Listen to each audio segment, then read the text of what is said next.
For Comedy Hype News, I'm Mel Mitchell. On January 22nd, 2003, almost exactly 17 years ago, television was changed forever when Chappelle's show premiered on Comedy Central. The show was created by Dave Chappelle, a stand-up comedian that many of us were familiar with from movies like The Nutty Professor and Half Baked, and comedian Neil Brennan. Chappelle and Brennan had been friends for 12 years, meeting as teens in New York City when Brennan was in film school and Chappelle moved to the big city to chase his comedy dreams. Chappelle's show broke comedic barriers in race, politics, hip-hop, and sexuality with its sketches. It ran for 2 full seasons in 2003 and 2004 before production halted in season 3, when Chappelle abruptly walked away from the show and $50 million. The sketches that were already shot for season 3 were then aired in 2006 and presented as the lost episodes. Chappelle's show had a star-studded cast and writer's room. The show put on a lot of people and reintroduced some people to a new generation. Will we ever get a new Chappelle show? Probably not. But what we do know is that many careers were impacted by the series. So here's our list of careers that were changed by the Chappelle show. First, we start with comedian Bill Burr, who many of viewers did not know at the time during his feature on the Chappelle show. Burr was most notably in the World Series of Dice sketch on the show. After Chappelle's show, Byrne would become a household name in the stand-up comedy world, as well as make his way to the small and big screen, thanks to appearances on Breaking Bad, Date Night, The Heat, Mandalorian, and his own series Ethics for Family. Most recently, he dropped a stand-up special on Netflix called Paper Tiger, in which people have rated as one of the best specials of 2019. Next on our list, we have Rashida Jones. Quincy Jones' second daughter was no stranger to showbiz or the spotlight, especially after her open letter to Tupac responding to his comments about her father and his interracial marriage in 1994. However, Jones starred in 2 episodes of Chappelle's show, the Love Contract sketch being the most popular. Since then, she has went on to act in movies and popular shows such as The Office, Parks and Recreation, and Andrew Tribeca. I think I'm a natural appreciator of comedy. I was definitely not the girl in junior high that all the guys wanted to date, Jones said. Guillermo Diaz, who co-starred with Dave Chappelle in the cult classic Half Baked, is another person whose career would see an impact after their time on the Chappelle show. He was featured on the hilarious sketches Pop Copy in the pilot, as well as the Wrap It Up box. Chappelle's show gave him the sustainability that he needed, and since has then gone on to have roles in hit series like Weeds, and he was Huck on Scandal. Mostly known for being behind the scenes as a writer for Richard Pryor and on In Living Color, Chappelle's show put Paul Mooney back into the spotlight. For younger generations, this was our first time seeing Paul in action. I was 9 years old watching him, and I was amazed watching Negrodamus and Ask a Black Dude.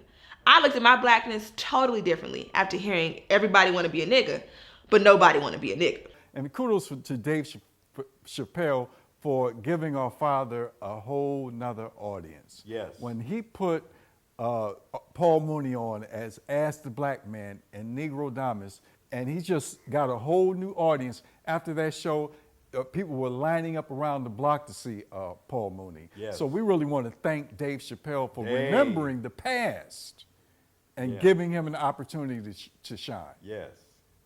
After Chappelle's show, Mooney dropped a few comedy specials. Know Your History, Jesus is Black, So Is Cleopatra in 2006, It's the End of the World in 2010, and The Godfather of Comedy in 2012. In recent years, Mooney has toured across the country, but due to a number of reasons has stepped out of the spotlight. Donnell Rawlings is affectionately known across the world as Ashy Larry. The character, along with Beautiful of the Player Haters, made him a star. Dave met Donnell at a comedy club in Washington, D.C., and said that he is who everyone was talking about. They hit it off immediately. However, when Dave walked away from the show, it appeared the two may have taken a break as well. In 2006, Rawlings hosted the Lost Episodes with Charlie Murphy. Dave have a problem with you hosting like the Lost Episodes?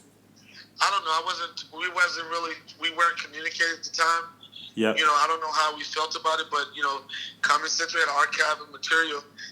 We weren't communicating with Dave. We didn't know what the situation was, and it was just an opportunity for me and Charlie just to kind of like it was like our last hurrah. Since Chappelle's show ended, Donnell has continued to star in television shows like The Wire, Black Dynamite, The Last OG, and even joined Dave on his SNL appearance in 2016. He is currently still doing stand-up, touring with Dave, and on several comedy specials on various platforms. Last but not least, we have Charlie Murphy. As Eddie Murphy's older brother, Charlie was no stranger to the business when he began Chappelle's show. He had been active since the 80s, starring in movies like Harlem Nights, CB4, The Players Club, and Paper Soldiers. On the Chappelle Show set during lunch, he would always tell his wild Hollywood stories, which eventually turned into the iconic skits about Rick James and Prince. After Chappelle's Show, Charlie went on to star in TV shows and movies like The Boondocks, Perfect Holiday, Our Family Wedding, Black Jesus, and Power. Murphy did not start his stand-up career until after Chappelle's Show, but it took off only after a few years.